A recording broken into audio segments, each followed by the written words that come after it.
Čau lidi, já vás zdravím u dalšího videa. Dneska to bude jak si stáhnout Forge a jak si stáhnout do toho Minecraftu mody. Takže otevřeme si vyhledávač. Google používám teda, občas používáte Mozilla, ale ten sám Google.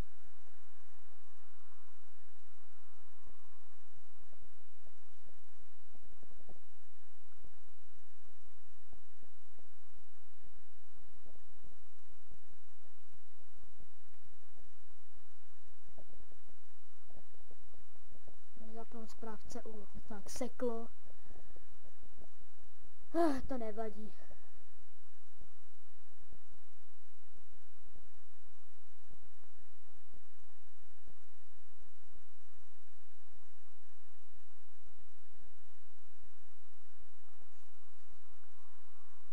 Exe, končí proces, OK, to ukončili, se to tak znovu zkusím jednou Chrome. To snad mělo jít, takže zapneme si Chrome teda, nebo jaký vyhledávač jakýkoliv. Doufám, že to načte. Jo, už, dobrý. Tady mám tu Chrome. Si napíšete třeba do vyhledávače do hře Forge 1.7.10, nebo jak to chcete vy.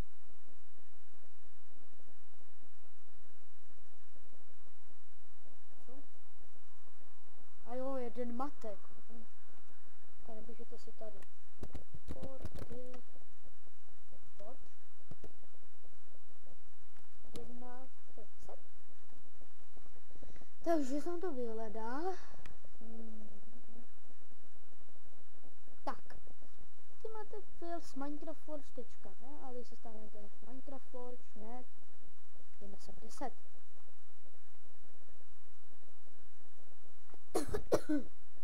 Tak, vidíte, tady je download, že máte už nastavenou verzi, takže tady mi to ještě nenačekal, no. Tady dáte download.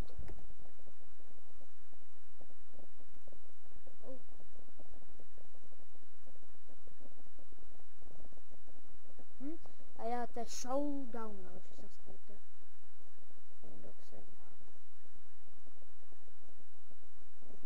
To je jedno, ale to show download.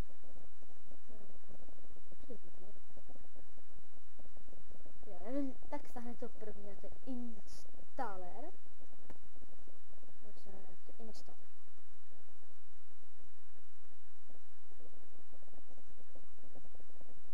Teď nevím co, ale...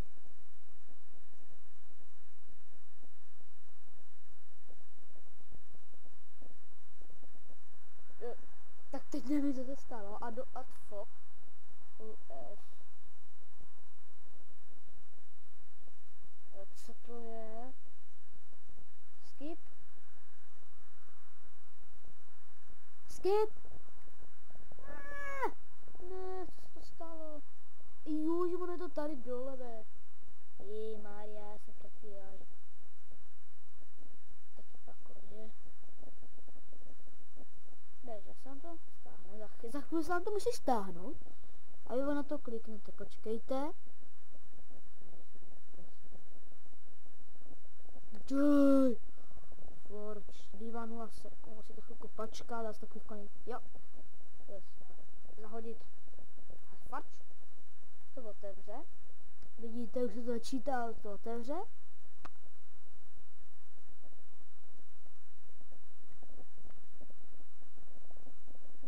Zřejmě se pomalu načítat ten Forge, když to nečíst.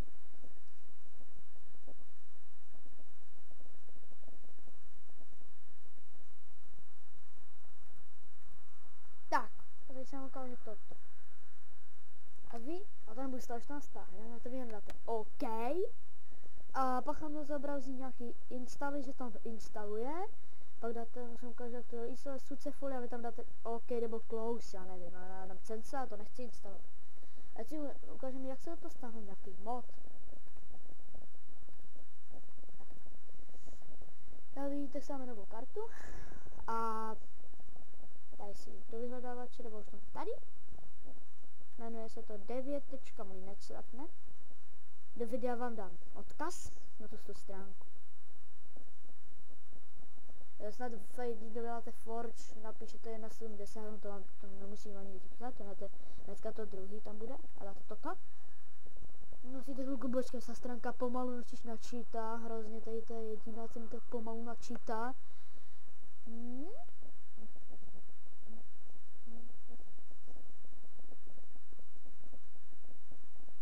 Tak Julie, no ono sám to bude, no dobrý, pokud máte výkonnější počítač, tak vidíte, už nemáte nějaký módy, Keycode, Log, Plane, to je TARDIS, tak co to je?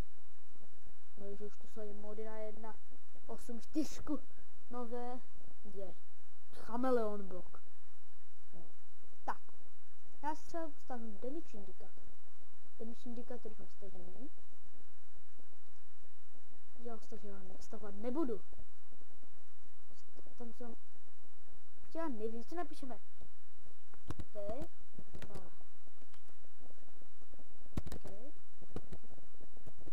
Magie, snažím napsat demagie. Já jsem to udělal, že je takové damage indikátor. Já už jsem si ho stáhl, takže já vám ukážu, jak se to pak bude instalovat. Vidíte, že tam to ukazuje, když třeba natáčí, když je tady prostě vidíte, má tolik životu a to.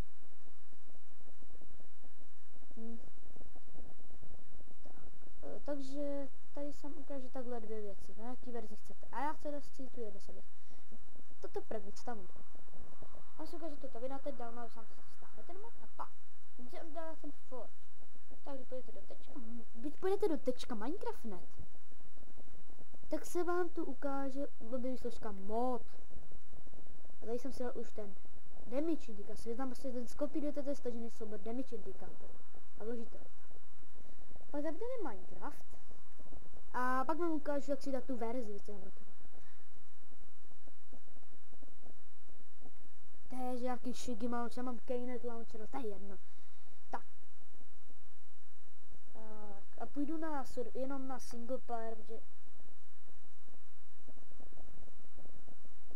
já vám ukážu i na server, když tak stopovat to videa. Protože nesmím, abyste viděli moje heslo od účtu, že? Když tak stopnu. Jo, tak, píšu si své jméno. MC Rajče 3, 2, 5 a dáte taky jenom kat a pak si vrazí složku, máte relase a ty si dáte úplně na konci, budete mít relase Forge New Save a dáte play.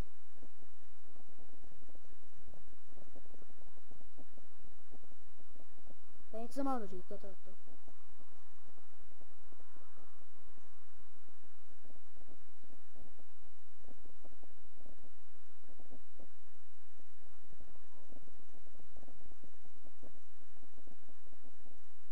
Tak, se vám to načte. Tak. No, já mám demo verzi, natáčet jenom 59 minut. Až budem registrovat, tak budu natáčet více. Takže registrovat. Tak.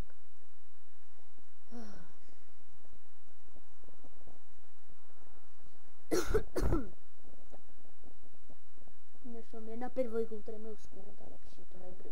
Mohla na to natáčet let's play. Budu mi natáčet let's play tutorial. Takže, a je ten Minecraft, a vy tam budete mít uvedený takový, no, uvidíte sami. Nebo je nevadí, že to bude v malým size, aspoň tady bude sekat.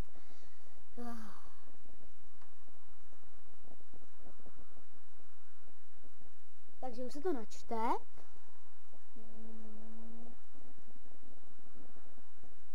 Jo, vidíte, no, nějaký problém, vidíte, to už je odstraněné. Ty nešit, jak všichni víte, nejlepší je Bandicam a DX to je, taky ty ještě další lepší. Fravste to šeráč, jako, vidíte, už tam není, on už tam vůbec není takový, neviditelný trošku. To vůbec nefunguje, když ho to pnete, vůbec na to nevím. No.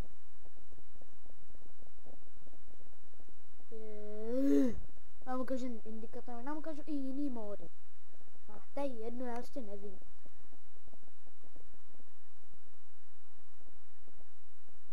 No a vidíte, tam se ukáže mod. sama natáčím. Pak, že tady jsou ty mody, takže budete na hra jednoho hráče. Jestli Defense mám. Tam jsem měl i letadla, já vám ukážem ten damage indikátor, nějaký, spawnoval tam nějaký mob, já ukážu. A budu mít i tu many items tam nastavený, takže dám takový, tam zapne. Jo, damage indikátor za 3 dáte a vidíte třeba spawnu tady pavouka.